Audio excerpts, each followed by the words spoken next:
부활이 없으면 우리는 가장 불쌍한 자고, 부활이 없다면 우리 기독교의 심장이 없는 거나 마찬가지죠. 부활의 신앙을 가진 자만이 신앙을 지속하여 지킬 수 있고, 또한 부활의 신앙을 가진 자만이 주님의 부활에 참여하는 자가 되고 하나님의 나라에 들어가서 영생을 얻게 되는 귀한 복을 받게 된다고 하는 사실을 믿으시고, 오늘 이 부활의 아침에 예수님과 함께 우리가 부활되었다는 이 사실을 확신할 수 있는 귀한 시간 되시기를 다시 한번 축복합니다. 함께 영광의 박수 올리겠습니다. 예수님 부활하신 것을 제일 먼저 목격한 사람을 막달라 마리아라고 해요. 이 막달라 마리아가 예수님 부활하신 것을 제일 먼저 목격한 목격자, 그래서 증인이라고 하는 것입니다. 막달라 마리아 어떤 사람이냐? 마리아라는 이름이 굉장히 많아요. 우리나라에도 영이라는 이름이 많아서 이 영이라는 이름이 국민학교 교과서에도 나오지 않았어요. 근데 그때 영희가 아니라 영이에요. 사실은 저는 영희고, 근데 영이라는 이름이 참 많죠. 마리아라고 하는 이름도 이제 팔레스타인에 참 많은 이름입니다. 그런데 그 많은 마리아 중에서 오늘 이 여자를 특별히 다른 사람은 다른 마리아 그러는데 동네 이름을 딱 따가지고 막달라 마리아라고 구별지어서 말합니다. 왜냐하면 이 막달라 마리아는 다른 마리아보다는 특별한 마리아예요.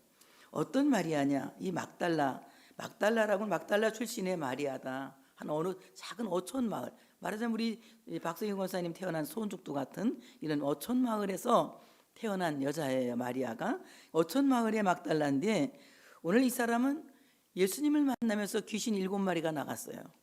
귀신 7이 나가니까 어때요? 귀신이 있을 때에는 그냥 왜 그런지 원망이 많고 불평이 많고 늘 찌뿌득득하고 기분 나쁜 생활을 했지만은, 귀신이 나가니까 아주 기분도 좋아지고 또 귀신이 나가니까 하나님 중심이 됐단 말이에요. 우린 인간은 전부 영성적인 존재이기 때문에 우리 안에 하나님이 계시지 않은 마귀가 있는 거예요. 둘 중에 하나가 있는 겁니다. 내 안이 성령이 계시는 성전이 되어지면 하나님이 계시는 거고, 내가 성령을 모시지 못했으면 사탄에게 내 몸을 내어준 것이나 다름이 없다는 거죠. 그런데 오늘 이 여자가 7 귀신 들렸는데 예수님이 이 여자를 치료해 주셨어요. 치료받고 난 뒤에 막달라 마리아의 인생은 완전히 달라졌습니다. 어촌에 사니까 이 막달라라고 하는 이름의 뜻이 뭐냐면 절인 물고기란 뜻이거든요. 왜냐하면 물고기를 많이 잡아서 절이는 동네다 해가지고, 지금 말하면 저기 인천에 가면 소래포구 같이 새우젓 많이 절이잖아요. 그러니까 물고기를 많이 절이는 그런 동네예요. 물고기를 많이 절이고 또 이 동네는 염색이 굉장히 발달한 동네입니다. 그래서 염색을 많이 하는 동네입니다. 그러니까 현금이 많이 유통되는 그런 동네예요. 그런데 오늘 이 막달라 마리아가 은혜를 받고 귀신이 나가니까 어떤 일을 했느냐? 하나님의 사람들을 섬기는 일을 했어요. 주의 사역을 했다고요. 열심히 봉사하니까 이 막달라 마리아의 이름이 두드러지게 나타난 것입니다. 오늘 이 막달라 마리아는 열심히 일했지만 최초의 부활의 증인이기도 하지만 예수님이 십자가에 죽으시는 것을 처음부터 끝까지 본 여자예요. 처음부터 제자들은 무서워 도망가고 그랬는데 막달라 마리아는 처음부터 끝까지 봤어요. 그리고 아리마다 사람 요셉이 예수님을 세마포에 싸서 새무덤에 장사 지내는 것도 처음부터 끝까지 다 봤어요. 오늘 이 막달라 마리아는 예수님에 대해서 모르는 것이 아무것도 없습니다. 그런데 오늘 예수님께서 장사 지내는 것을 잘 본 이 막달라 마리아, 제가 한번 유대인의 장례 문화를 한번 살펴봤더니요, 우리나라하고 별 다른 게 없더라고요. 거의 비슷하더라고요. 제가 장례식을 집례하는 거하고 거의 비슷하더라고요. 저는 그렇게 생각해요. 저 할아버지한테 그렇게 배웠어요. 우리 할아버지도 어릴 때 장례가 나면 가서 염해주고 그런 걸 많이 하셨거든요. 우리 할아버지 그런 얘기를 하셨어요. 가장 사람이 태어나서 좋은 일 하는 거는 죽은 사람을 가서 잘 수습해서 염해서 잘 관에다 모시는, 입관해 주는 것이 제일 선한 일을 하는 거다, 이렇게 저는 배웠거든요. 그래서 염하는 것은 굉장히 저는 보람 있게 생각하고 열심히 했던 사람 중에 하나입니다. 그런데 오늘 이 유대 장례 문화에서도 염하는 사람들을 굉장히, 이 장례진하고 시신을 수습하는 사람들을 굉장히 좋은 사람으로 생각해요. 그들은 장례가 나면 먼저 장례위원을 조직하고 그 장례위원들이 가서 장례를 모든 절차를 밟아서 장례를 하는 겁니다. 그래서 그 사람을 가르쳐서 뭐라고 말하느냐? 다 같이 거룩한 친구들. 장례를 돕는 사람을 거룩한 친구들, 이렇게 말하는 겁니다. 그러면 요셉은 자기의 무덤을 제공했고 그리고 깨끗하게 만든 새 세마포에다가 예수님을 쌌는데, 오늘 세마포로 싸고 염한 사람만 이 장례를 집례하는 것이 아니라 그 옆에 함께 있는 모든 무리들이 거룩한 친구들이 되어진 거예요. 저도 장례를 많이 집례해보고 또 이제 많은 그 입관을 해보고 그랬지만은 제 옆에 많은 사람들이 있어요. 권사님들이 도와주고 장로님들이 도와주고 이렇게 함께 염을 하면서 이제 같이 하는데, 저 혼자 하는 것이 아니거든요. 그럼 거기에는 염을 직접적으로 하는 사람들도 있는가 하면 그냥 서서 지켜보는 사람들도 많이 있어요. 그 모두가 거룩한 친구들이다 이 말이에요. 우리는 지난주 한 주일 동안 고난주간 기도회를 하면서 예수님의 장례를 지켜보았어요. 그리고 우리 모두가 거룩한 친구들이 되었습니다. 여러분, 이 놀라운 사실에 감사할 수 있는 여러분 되어지시기를 축복합니다. 그 다음에 막달라 마리아가 예수님의 임종을 지켜봤거든요. 엘리 엘리 나마 사박다니, 하나님이 어찌 나를 버리시나이까, 이 기도를 드리고 다 이뤘다고 예수님이 숨을 거두셨거든요. 끝까지 예수님의 임종을 지켜본 여자가 막달라 마리아였어요. 유대인 장례 문화에 있어서 이제 사람이 죽을 때에 임종 순간에 방을 나가는 것은 굉장히 고인에 대한 모독이라고 생각한대요. 근데 그 끝까지 임종을 지켜보는 거, 우리나라에도 그래요. 임종 자식은 따로 있다 이런 말을 해요. 임종 자식은 따로 있다. 임종을 한다는 것이 얼마나 귀한지. 저희도 할아버지가 예수 믿고 돌아가시는데 이제 저녁에 예배를 드렸어요. 우리 목사님 오셔서 예배를 드리고 할아버지가 유언을 다 했습니다. 그리고 우리가 이제 장례를 한다고 보니 막 계속 밤새도 난 찬송을 불렀어요. 밤새 찬송을 불러, 할아버지 천국 가라고, 예수님 손잡고 가라고 밤새 찬송을 불렀어요. 아주 할아버지는 편안한 모습으로 이제 임종이 점점 가까워지고 있는데, 그 순간에 우리 아버지가 잠깐 화장실을 가고 저는 잠깐 깜빡 조는데 우리 어머니가 아버님 그래요. 난 진짜 몇 초도 안 졸았거든요. 눈을 떠봤더니 할아버지가 돌아가신 거예요. 우리 어머니가 혼자 임종을 한 거예요. 다 같이, 아버지도 같이 있었고 저도 같이 있었고 어머니도 같이 있었는데, 우리 할머니는 아예 일찌감치 주무시고 셋이 같이 있었는데 결국 우리 어머니 혼자만 임종을 하게 된 거예요. 그래서 우리 아버지가 임종 자식이 따로 있다더니 나도 끝까지 아버지 임종을 지키려고 했는데 결국 당신이 임종을 했다, 우리 어머니한테 그런 얘기를 하는 것을 제가 들은 적이 있습니다.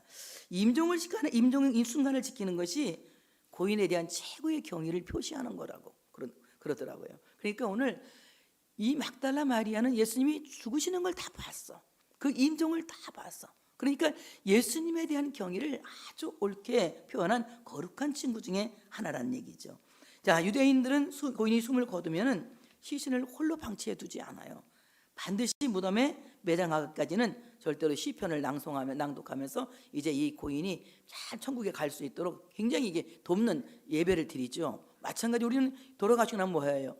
임종 예배 드리고, 돌아가시고 나면 임종 예배 드리고, 자꾸 우리가 예배 드려 주잖아요. 고인이 천국 잘 가라고. 내가 맨날 얘기하지, 예배는 천국 가라는 응원가다. 우리가 열심히 찬송 부르냐, 열심히 기도하자, 예배 드리자 하면서 우리가 시간 따라서 예배를 드리고 절차에 따라 예배를 드리고 자꾸 찬송 불러주잖아요.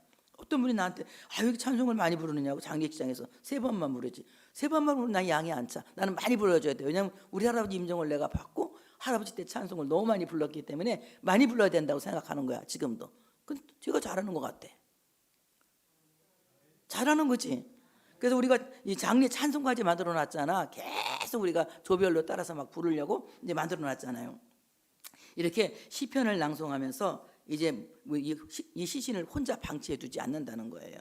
그래서 시신 앞에서는 절대 부정적인 말이나 비판하는 말을 하지 않는데, 뭐 이 우리 아버지가 살았을 때 술정뱅이고 이 아버지가 그냥 뭐 성질도 못 되고 이런, 저 그럴지라도 그런 얘기는 안 하고 좋았던 얘기만 한대. 좋았던 얘기는 하나씩 다 있어.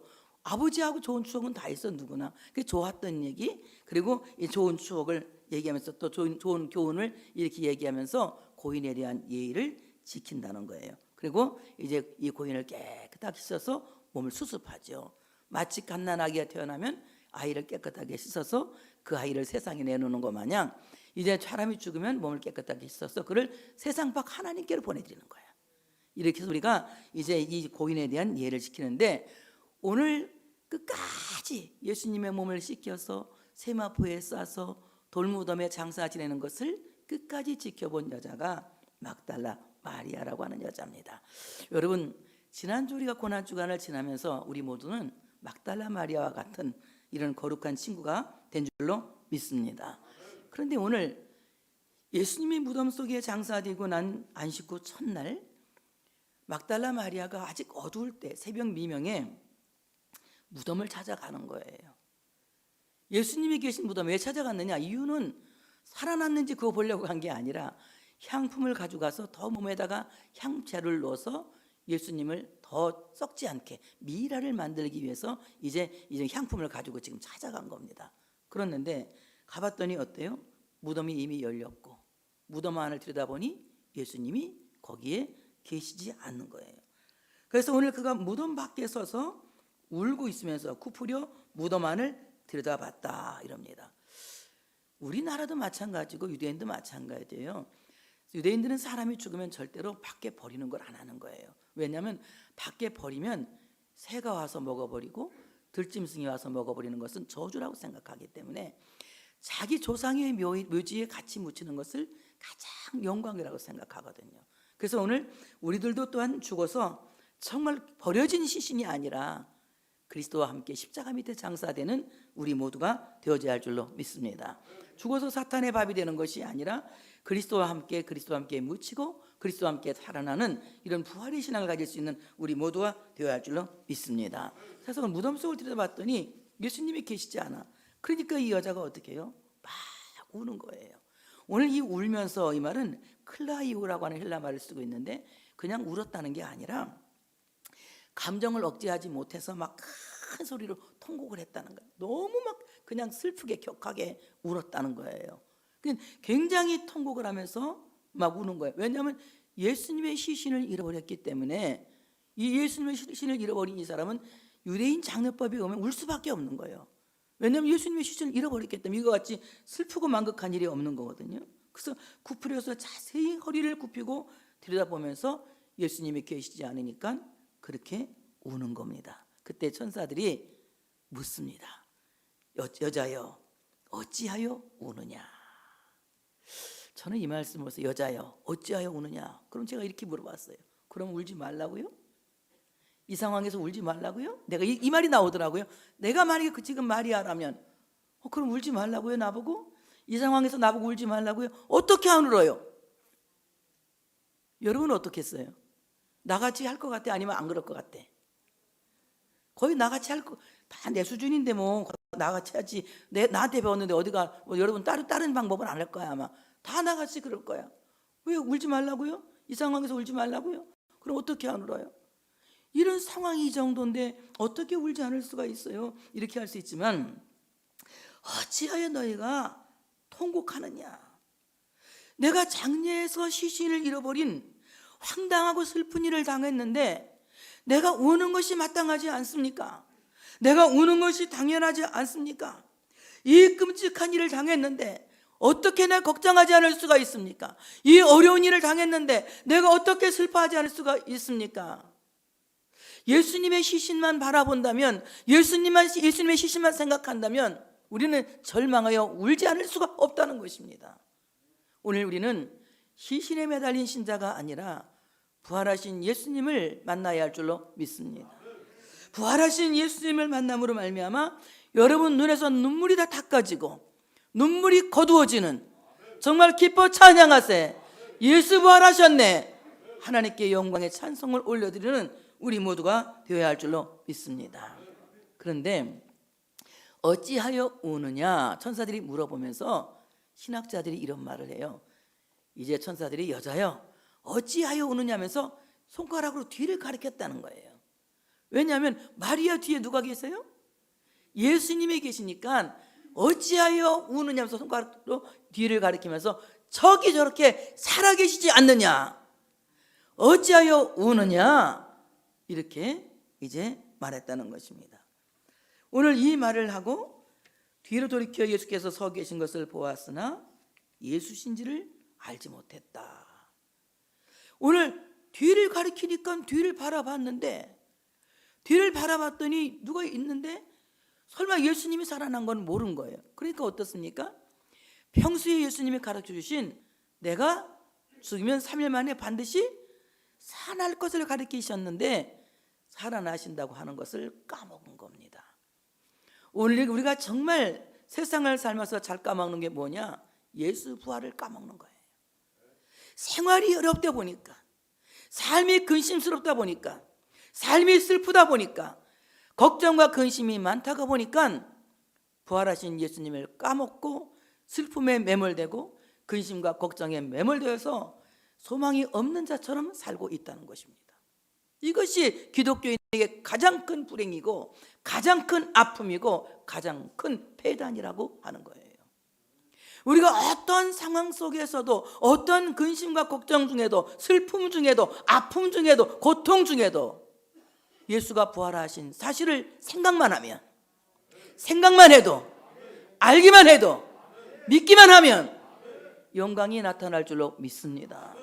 그래서 오늘 우리는 어떤 어려운 상황 속에서도 예수가 죽은 자 가운데서 살아나신 이 부활의 신앙을 갖게 되면 이 사람은 세상이 감당할 수 없는 그야말로 기적의 주인공이 될 수 있다고 하는 것입니다. 위대하신 하나님 나의 아버지, 바로 그분의 자녀는 바로 이 부활의 신앙을 가진 자요. 어떠한 상황 속에서도 바로 부활하신 예수님 때문에 희망을 갖게 되는 것이며 낙심하지 않는 것이며 절망하지 않는 것이며 참으로 다시 살아나는 놀라운 기적의 역사가 일어난다고 하는 사실을 믿으시기를 축복합니다. 그래서 우리가 슬픔이 깊으면 그 슬픈 감정에 참으로 내가 매몰되어서 주님이 내 뒤에 계시지만 그것을 인격적으로 알지 못한다. 그래서 우리가 늘 부활하신 주님은 인격적으로 알아야 된다. 어떻게 아느냐? 배운 대로 믿는 거예요. 배운 대로 믿는 거예요. 내가 다시 살아나리라. 내가 다시 살아나리라. 예수님 분명히 생전에 하신 말씀이에요. 세상이 나를 죽이지만 반드시 3일 만에 부활하실 것을 예수님께서 말씀하고 있는 것입니다. 예수님께서 여자에게 묻습니다. 어찌하여 울며 누구를 찾느냐 하시니 마리아는 그가 동산지기인 줄 알고 이르되 주여 당신이 옮겼거든 어디에 두었는지 내게 이르소서 그리하면 내가 가져가리이다. 예수님의 시신만 붙들고 어느 상황 속에서도 예수님의 시신만 붙들고 살겠다는 이 여자의 고백인 것입니다.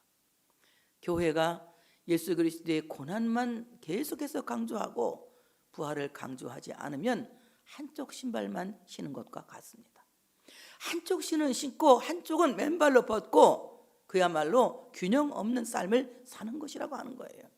우리가 그리스도의 고난의 신발을 신었다면 한쪽에는 부활의 신발을 신어야만이 우리 신앙이 균형을 이룰 수 있게 된다고 하는 사실을 믿으시기를 축복합니다.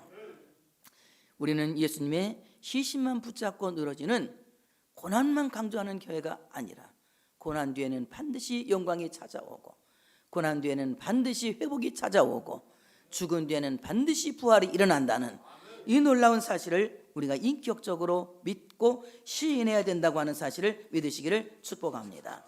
자, 이래도 예수님을 알아보지 못하니까 예수께서 마리아야 하시거늘 마리아가 돌이켜 히브리 말로 라보니 하니 이는 선생님이라 하는 말이라. 오늘 예수님이 서 계시는데도 마리아가 알지 못하니까 예수님께서 마리아야 하고 이름을 부르십니다. 많은 주석가들은 이 말에 대해서 마치 목자가 자기 양의 이름을 부르는 것처럼 하나님께서 자기 백성의 이름을 부르셨다고 말하고 있습니다. 오늘 하나님께서 그 이름을 부르시는 것은 목자가 자기 양의 이름을 부르는 것처럼 부활하신 주님은 마리아의 이름을 불러주셨다는 것입니다. 오늘 여러분 얼마나 마리아들이 많습니까? 그 수많은 마리아들 중에 오늘 바로 주님께서 마리아야 부르신 그 이름은 단 하나의 유일한 이름이 되는 거예요. 세상에 영이가 많지만 바로 영이야 부르는 그 음성을 나의 목자이신 주님의 음성으로 들을 수 있는 귀는 귀 있는 자만이 들을 수 있는 복이라고 하는 사실을 믿으시기를 축복합니다. 세상에 수많은 사람들이 나와 같은 이름을 부르고 계시지만 하나님은 그 사람들의 이름을 부르는 것이 아니라 나를 부르고 계신다는 것, 지금 내 이름을 부르고 계신다는 것을 여러분이 기억하시기를 축복합니다. 이름은 하나님께서 그 이름을 부를 때에 바로 하나님의 백성이 되었을 때 그 이름을 부르십니다. 하나님이 아브라함을 부르실 때에도 아브라함아, 아브라함아 부르셨어요. 모세를 부를 때에도 모세야, 모세야 부르셨습니다. 하나님은 자기 백성들의 이름을 꼭 기억하시고 그 이름을 불러내시고 그 이름을 불러주신다고 하는 사실을 믿으시기를 축복합니다. 하나님께서 우리의 이름을 부르실 때에 우리는 이름대로 귀한 복을 받으며 살게 되어진다고 하는 사실을 믿으시기를 축복합니다. 창세기 2장 19절에 보니까 하나님께서 아담에게 모든 생물의 이름을 어떻게 짓나 보시려고 봤더니 아담이 각 생물을 부르는 것이 곧 그 이름이 되었더라 말합니다. 아담이 그 이름을 이름대로 그 생물은 그대로 그 이름이 되었다는 거예요. 마찬가지로 마리아야, 이 마리아는 아주 흔한 이름이었지만 하나님이 부르시는 마리아 당사자는 단 하나의 이름이었다. 세상에 수많은 사람들이 나와 같은 동명을 갖고 있지만, 같은 이름을 갖고 있지만 하나님이 지금 나를 부르시는 그 부름은 단 하나의 나를 부르고 계신다고 하는 사실을 믿으시기를 축복합니다. 그렇다면 마리아, 이 마리아라고 하는 이름은요, 왜 팔레스타인의 여인들이 중동 지역의 사람들이 여자의 이름을 마리아라고 짓느냐면요, 마리아라고 하는 이름은 사랑받는다 이 말이에요. 사랑스럽다, 고귀하다 또는 아름답다 이 말입니다. 그러니까 너는 이제 사랑받는 사람이 될 거야. 너는 이제 고귀한 사람이 될 거야. 너는 이제 아름다운 사람이 될 거야. 부활하신 예수님께서 마리아여 부르신 것은 너는 사랑받는 사람이야. 너는 고귀한 사람이야. 너는 아름다운 사람이야. 하나님이 그를 아름다운 사람으로 부르셨고 그를 고귀한 사람으로 부르셨고 그를 사랑받는 사람으로 부르신 것입니다. 그때서야 이제 마리아의 눈이 열려서 라보니, 주님, 선생님, 나의 선생님 이렇게 부른 겁니다. 굉장히 존경을 포함해서 부른 거예요. 나의 선생님, 엄청 존경해서 부른 겁니다. 그리고 예수님을 가서 어때요? 너무 반가우니까 붙들려고 했을 거 아닙니까? 근데 예수님께서 말씀하세요. 나를 붙들지 말라. 내가 아직 아버지께로 올라가지 아니하였노라. 너는 내 형제들에게 가서 이르되 내가 내 아버지 곧 너희 아버지 내 하나님 곧 너희 하나님께로 올라간다라 하시니 이릅니다. 나를 붙들지 말라. 옛날 우리가 이 성경 바꾸기 전에는 나를 만지지 말라 이렇게 돼 있거든요. 나를 만지지 말라 이 말이에요. 나를 만지지 말라. 이것은 현재 명령어예요. 지금 내가 나를 만지지 말아라. 지금 내가 나를 붙들지 말라. 금지 명령인 거예요. 너는 지금 나를 만지지 말아라. 지금 너는 나를 붙들지 말아라. 오늘 막달라 마리아가 행동하기 전에 행동할 수 없도록 하나님이 금지 명령을 내린 거예요. 참 붙들지 말라. 그럼 우리 누굴 붙잡고 살아야 되나? 또 이런 생각이 슬쩍 들어가잖아요. 그럼 붙들지 말라니까 저는 굉장히 역동이 일어났어요. 옛날에 이 기도하다가 내가 시험 들을 적 있거든요. 만지지 말라 그래가지고 아니 그럼 누굴 붙잡고 살아야 되는 거야? 막 이런 생각이 들어가잖아요. 근데 마태복음 28장에 잘 기록하고 있습니다. 마태복음 28장 9절에 보니까 예수께서 그들을 만나 이르시되 평안하냐 하시거늘 여자들이 나아가 그 발을 붙잡고 경배하니. 나를 붙들지 말라 이 말씀이 붙잡을 수 있는 곳이 허용이 되는 거예요. 어디냐? 그 발을 붙잡고 경배하니. 여러분 우리 그 발을 붙잡고 경배한다고 하는 말은 예배한다 이 말입니다. 오늘 우리는 예수님을 만나고 예수님을 믿는다고 하는 것은 어떤 내가 만지고 어떤 촉감적으로 감촉적으로 느끼고 경험하는 것이 아니라 하나님께 예배함으로 하나님을 인격적으로 만나는 만남의 경험이 이루어져야 된다고 하는 사실을 믿으시기를 축복합니다. 대부분 많은 사람들이 하나님을 만나는 만남을 육체의 경험으로 하기를 원하고 있어요. 육체의 경험으로 하기를 원하니까 많은 이단들이 생기는 것이고 많은 신비주의자, 극단적 신비주의자들이 생기는 것입니다. 우리가 육체적으로 예수님을 만지려고 예수님을 붙들려고 하는 것이 아니라 예배로서 하나님을 인격적으로 만난다는 거예요. 예배 안에서 신령하신 하나님을 신령과 진정으로 만난다는 거예요.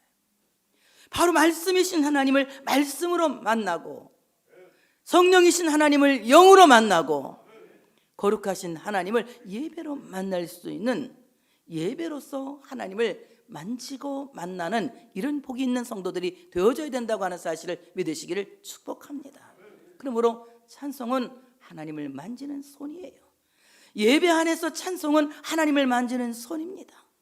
예배 안에서 기도는 하나님을 만지는 손입니다.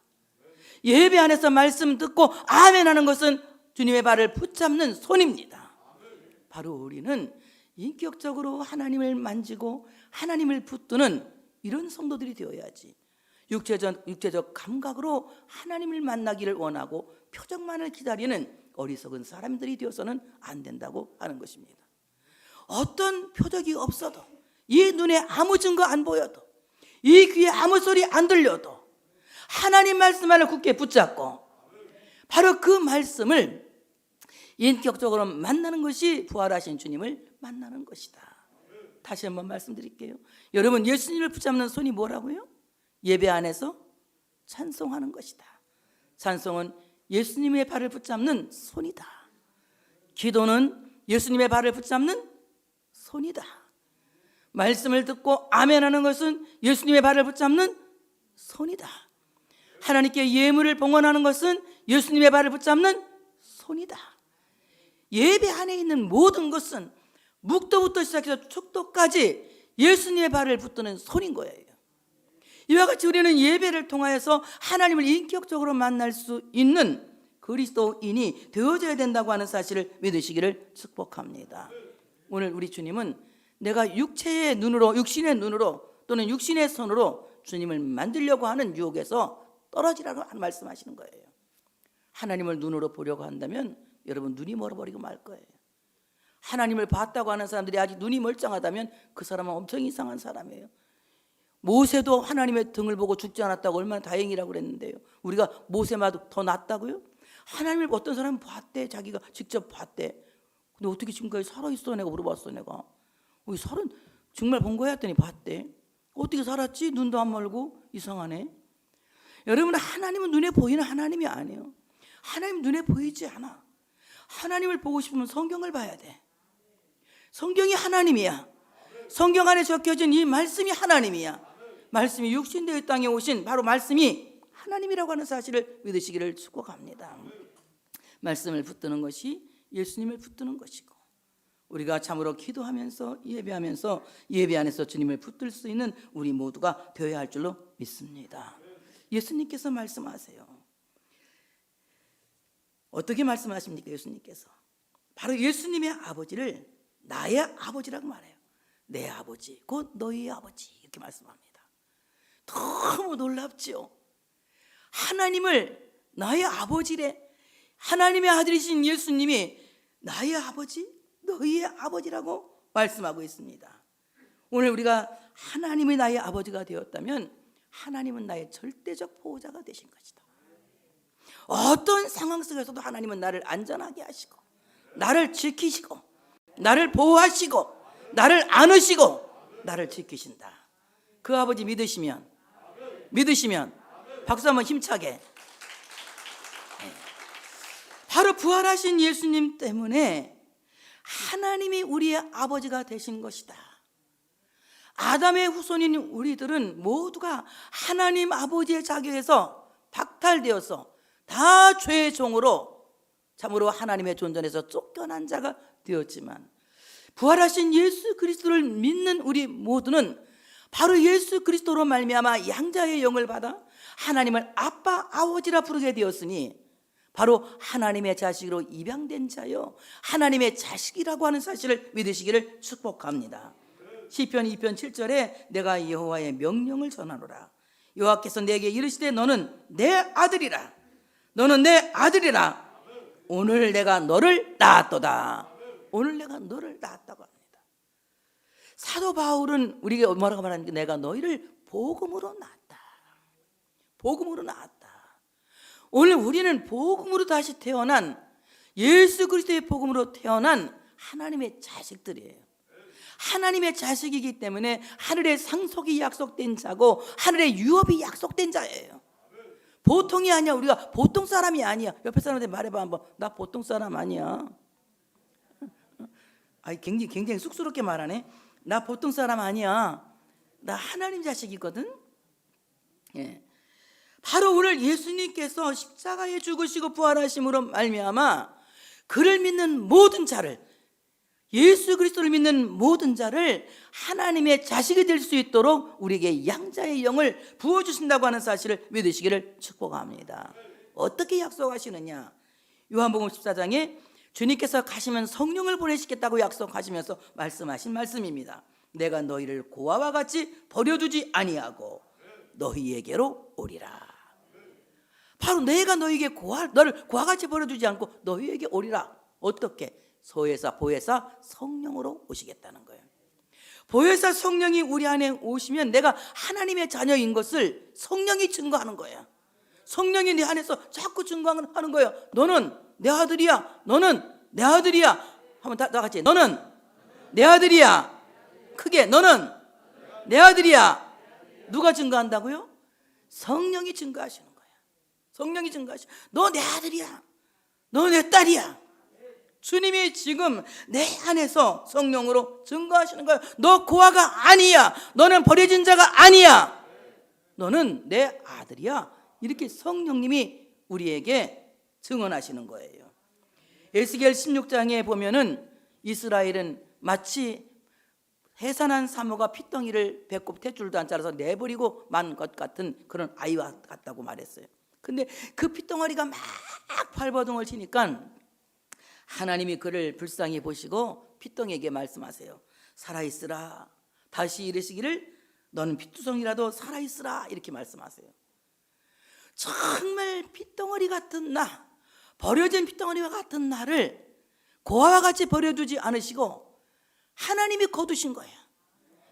그 버려진 핏덩어리를 하나님이 거두셔서 탯줄을 갈라주시고 그리고 그 아이를 씻어주시고 그 아이에게 옷을 입히시고 그 아이가 성장할 수 있도록 먹이시고 입히시고 양육하셨다는 거예요. 바로 부활하신 예수님은 우리를 하나님의 자식 될 수 있도록 이와 같이 버려진 자를 찾으시기 위해서 보혜사 성령을 보내셔서 내가 너를 고아와 같이 버려주지 않겠다. 그래서 우리는 하나님을 아빠, 아버지라 부르게 된 겁니다. 얼마나 다행인지 몰라요. 세상의 아버지는 해줄 수 있는 것도 없고 해줄 수도 있는 거 없는 것도 있어요. 근데 하나님 아버지는 못하는 게 없거든. 죄 짓는 일 빼놓고 거짓말 빼놓고 다 하시는 거야. 그러니까 주님은 거짓말 안 하시고 죄를 안 지으시는 거야. 나머지는 다 하시는 거야. 그러니까 여러분 죄 짓는 일을 도와달라면 안 도와주지. 하나님 보시기 옳은 일을 도와달라고 그래 도와주는 거야. 야고보가 뭐라 했어? 너희가 기도해도 받지 못하는 것은 정욕으로 쓰려고 잘못 구하기 때문에 안 되는 거야. 네가 받지 못하는 것은 구하지 않았기 때문인데 네가 구해도 받지 못하는 것은 욕심 때문에 그런 거야. 주님이 이렇게 말씀하잖아요. 저도 정말 얼마나 욕심 부리고 기도하는지 몰라. 어떤 때는 로또 되게 하려고 기도해. 근데 바로 이제 기도 끝나면 믿음이 식어져 갖고 로또를 안 사. 왜냐하면 몇 번 사가지고 실패를 했거든. 그래서 하나님 로또 되면 뭐 할 것도 너무 많아.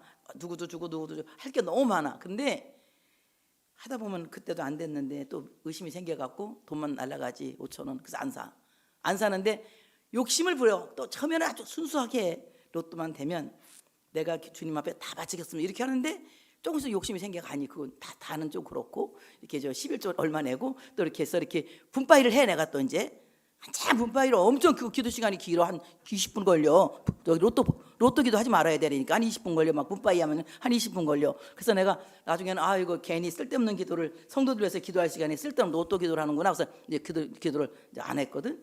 근데 가끔 또 욕심이 생길 때가 있어. 급하면 또 로또 기도를 또 할 때가 있어. 이렇게 나의 로또는 여러분이야. 별로 은혜가 안 되나 보지. 여러분이 우리 성민교회 로또입니다. 여러분이 잘 되시기 바랍니다. 성도를 위해 축복해야 될 목사가 로또를 위해서 기도하더니 한심하죠. 이렇게 로또에서 기도할 때가 있어요. 여러분 우리 하나님 자식들이에요. 하나님 뜻에 합당하게 두 가지만 안 하면 돼요. 뭐 하는 하나님이 안 하시는 거 두 가지. 뭐요? 죄 짓지 말고 죄 짓는 기도는 하지 말아라. 또 하나는 뭐 하지 말아라? 거짓말 기도는 하지 말아라. 요거 두 가지만 안 하면 하나님 들어주시게 돼 있다니까. 거짓말로 기도하니까 안 들어주시는 거야. 제가 그냥 하나님 막 죽도록 충성할, 거짓말하지 마. 죽도록 충성할 사람이 누가 있어 우리가 지금. 그러니까 하나님 앞에서 기도할 때는 거짓말하지 말고 기도하지 말고, 거짓말하지 말고, 첫째는 거짓말하지, 두 번째는 죄 짓지 말고 옳게 기도해라. 나의 연약함을 그대로 내놓고 기도해. 하나님, 나는 죄인입니다. 나는 연약합니다. 나는 부족합니다. 죽어야 마땅합니다. 그렇지만 주님의 자식입니다. 어쩔래요? 배짜라 기도를 해야 되는 거야. 배짜라 기도. 이거 너무나 비속을 많이 쓰네 오늘따라. 응? 뭔 기도를 해라? 나 하나님 자식이에요. 어떡할 건데요? 내가 이렇게 생겼지만 좀 도와주세요. 이렇게 기도하는 거야.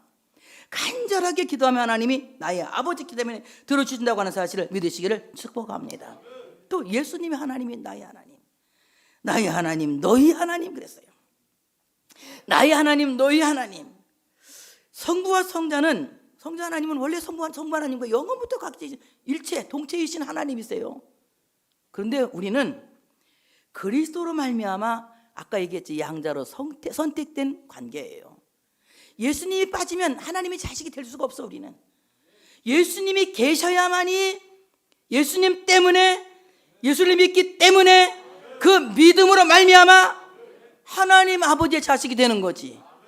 예수님의 중보를 빼고 내가 착하기 때문에 하나님의 자식이 된다, 내가 잘했기 때문에 하나님의 자식이 된다, 얼토당토하는 얘기 하지도 마시오. 있을 수가 없는 얘기예요. 예수를 믿기 때문에 하나님이 나의 아버지가 된 거고, 예수님 때문에 내가 하나님의 자식이 된 거예요. 그래서 우리는 바로 예수 그리스도로 말미암아 양자로 선택된 관계다. 어거스틴은 이런 말을 했어요. 본성으로는 나의 하나님이며, 예수님이 본성으로는 나의 하나님, 본성으로는 하나님은 나의 하나님이시다. 근데 은혜로는 너희 하나님이시다. 무슨 말인지 못 알아들었어? 본래 하나님은 예수님이 하나님이야, 본성으로는. 그런데 어떻게 우리 하나님이 됐느냐? 은혜로 된 거다. 은혜로. 하나님은 하나님의 동체이신 예수 그리스도야 한 분이시고, 원래 하나님이시고, 본성으로 하나님이시고, 바로 그 하나님이 나의 하나님이 된 것은 은혜로 된 것이다. 은혜로 나의 하나님이 된 것이라고 하는 사실을 믿으시기를 축복합니다. 자, 하나님이 나의 하나님 되면 얼마나 위대한 일이 일어나겠어요? 하나님, 위대하신 하나님, 그 하나님은 창조주 하나님이에요. 창조주 하나님, 천지 만물을 창조하신 창조주 하나님이란 말입니다. 그러면 바로 그 창조주 하나님은 누구의 하나님이냐? 나의 하나님이다. 이사야 43장 3절에 보니까 나는 여호와 내 하나님이요. 누구 하나님이라고? 누구 하나님? 옆에 사람한테 나의 하나님, 나의 하나님, 나는 내 하나님이요. 바로 우리 하나님, 그 하나님이 창조의 하나님이시다. 죽은 자를 살리시고 없는 것을 있게 하시는, 무에서 유를 창조하시는 창조의 하나님이 누구의 하나님? 나의 하나님이시다. 나의 하나님이시다. 내 하나님이시다. 자, 그 하나님이 어떤 일을 하셨나 보세요. 고린도 6장 14절에 보니까 하나님이 주를, 예수를 다시 살리셨고, 또한 그의 권능으로 우리를 다시 살리시리라. 예수님을 살리신 하나님 아버지는 그 권능으로 누굴 살리세요? 나를 살리시는 거야. 그러니까 예수님의 부활은, 예수님의 부활이 먼저요, 그 다음에 부활의 첫 열매이신 예수님과 함께 우리도 같이 부활하게 되는 거예요. 예수님보다 먼저 부활한 사람은 다 이단이지, 이단. 예수님보다 먼저 부활한 사람은 아무도 없어. 예수님이 부활의 최초의 부활이야. 그래서 부활의 첫 열매가 되신 거예요. 부활의 첫 열매이신 예수님과 우리가 같이 예수님 때문에 부활하게 된다고 하는 사실을 믿으시기를 축복합니다. 고린도후서 4장 14절에 보니까 주 예수를 다시 살리신 이가 예수와 함께 우리도 다시 살리사 너희와 함께 그 앞에 서게 하실 줄을 아노라. 예수님을 다시 살리신 하나님이 예수님과 함께 우리도 다시 살리셔서 우리도 하나님 앞에 서게 하신다, 이 말입니다. 이 놀라운 광경을 막달레아 마리아가 보고 이제 내 형제들에게 가서 내가 다시 살아났다고 얘기하라고 하신 예수님의 분부를 듣고 달려가 가지고 이제 증언하기 시작합니다. 다 같이 내가 주를 보았다. 내가 주를 보았다. 내가 주를 보았다. 이렇게 말합니다. 막달라 마리아는 자신이 직접 부활하신 주님을 목격했다고 증언하는 거예요. 내가 진짜 봤다. 부활하신 주님을 봤다. 그리고 부활하신 주님을 보았다고 예수님의 부활을 확정해서 선포하는 거예요. 예수님이 부활하셨다. 이렇게 말하는 거예요. 예수님이 부활한다고 하더라. 예수님이 부활하실 것 같다. 예수님이 부활하신 것이라고 생각한다. 이 말은 틀린 말이야. 어떻게 말해야 돼? 예수님이 부활하셨다. 예수 부활하셨다. 누가 봤다? 내가 봤다. 이거 믿으세요? 여러분 누가 봐야 돼? 정말 내가 봐야 돼. 다른 사람 본 거 아무 짝에 소용없어. 내가 주를 보았다. 내가 부활하신 주님을 봤다. 그래서 예수 부활하신 것은 부활하실 것이다가 아니에요. 부활하신다고 하더라가 아니에요. 부활하실 것이라고 생각한다가 아니에요. 예수 부활하셨다. 누가 봤다? 내가 봤다. 이 부활의 증인들이 지금 세상을 움직이고 있는 겁니다. 그 작은 골고다에서, 중동 지역 그 작은 골고다에서 일어났던 이 사건이 세계를 움직이고 있는 거예요.